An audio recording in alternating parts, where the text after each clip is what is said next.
Okay, I know. We've been hanging out here at the Acropolis for a while now, but this is our last artwork or structure that we're going to be looking at. There is more that we could look at. There was the Great Propylaea, which is the gatehouse. This over here was let me move myself, a room that served as a gallery, an art gallery. So a lot of people wrote about seeing these famous works of art, paintings in this space, paintings that no longer exist, have not survived. But these are cool things that we just can't talk about. But I can't leave without going to this really sweet, tiny temple just on the outside of the major complex. It's the Temple of Athena Nike. Remember, I said that there are many versions of the gods, and the Parthenon was celebrating Athena as a virgin. Well, she also is victorious in war, and therefore she needs another temple like the Temple of Athena Nike. Athena Nike. The word Nike, not your shoes. The word Nike is Greek for the goddess of victory. Her name was Nike. So when you say Nike, you're saying victory. That's why your shoes were called Nike, because when you put on your shoes to go run a race or join a game, you want to win. You want to be victorious. So Nike comes from the Greek for the goddess of victory. So when we say the Temple of Athena Nike, we're saying the temple of the victorious Nike, which makes sense for the Athenians at this time because they're still going, we won against Persia, we're victorious, we're the ones who did it all, completely ignoring everybody else in Greece, taking all the money, and, well, using it here at the site of the Parthenon, or at the Acropolis. Let's look at this tiny temple to Athena Nike. We believe that the major architect was Callicrates.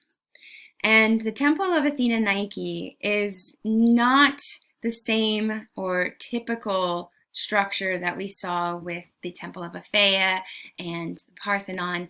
It is a single room with a row of columns in the front and a row of columns in the back.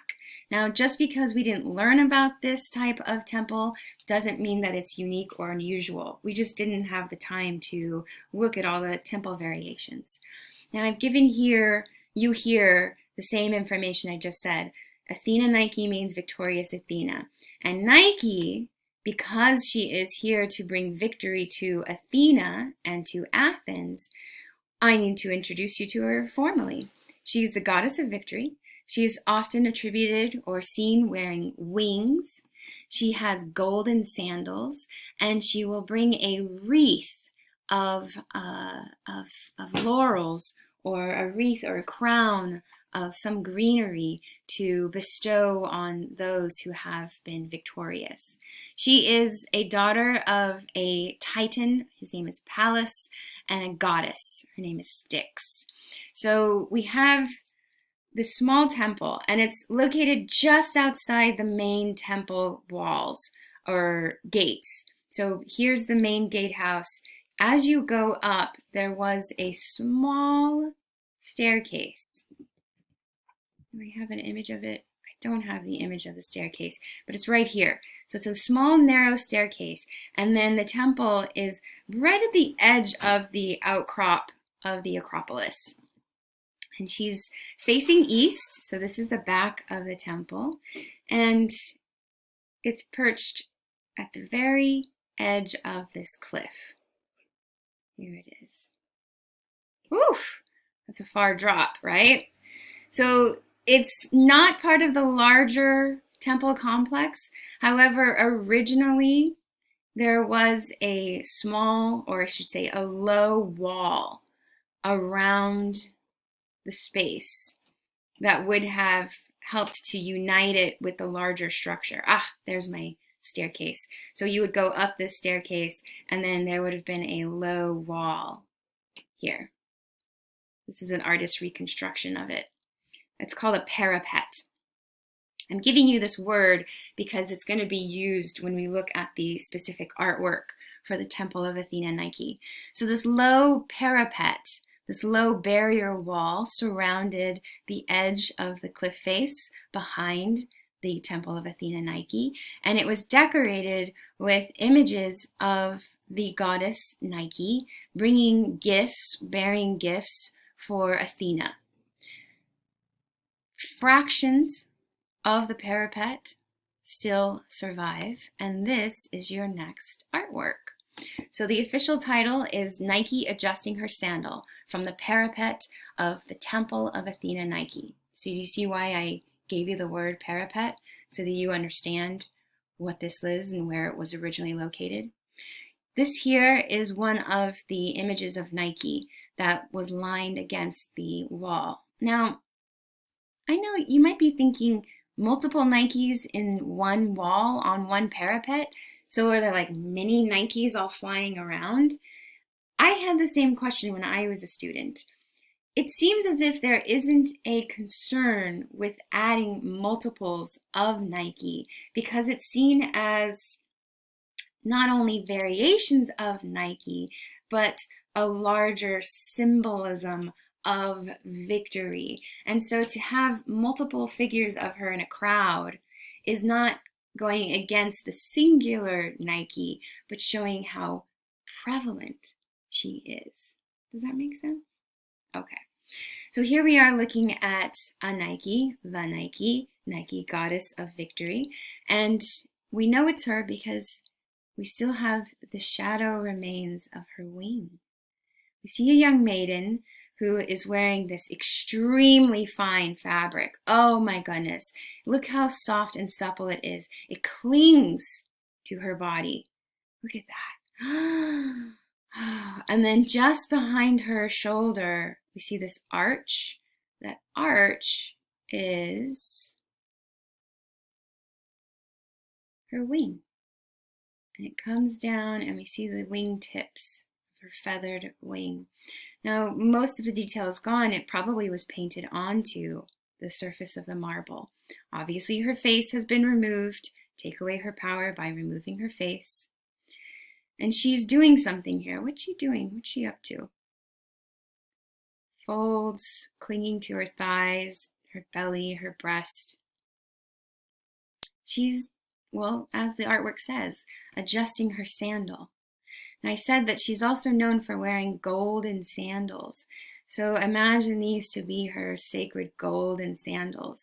Is she adjusting it to remove the sandal or adjusting it to make it more comfortable? There are two interpretations of this, and both can be correct. What we see is a goddess who has landed on the ground, and her wings are still expanded just a bit as she leans down to adjust herself. And is she adjusting to remove the sandal because she's landed on sacred ground? Here, the Acropolis, this complex to Athena. So we could interpret it that way, that she's adjusting her sandal to remove it and be barefoot on the sacred ground. Or we could see this as a moment of humility, humanity in a goddess. How so? Well, have you ever got like a rock stuck in a sandal? Have you ever had an uncomfortable position of a strap on your shoe and you're like, I gotta fix it. Hold on. So a goddess experiencing something so basic and human as an uncomfortable foot strap, this double interpretation is absolutely fine. And when we understand this to be humility, is a balance of opposites. A goddess experiencing something so base, so human. We also see a balance in the way that she stands. She's not standing in contrapposto, but She does have to balance herself as she leans forward. She expands that beautiful, heavy, feathered wing as a way to counterbalance her movement. We could even think about the fabric, just like we did with the Parthenon the Parthenon pediment of Aphrodite. The way that the fabric clings to her, it is both hiding and revealing her body. It is a balance of opposites. And this is why it's so poetic, it's so delicate, it's so high classical, right? Gorgeous.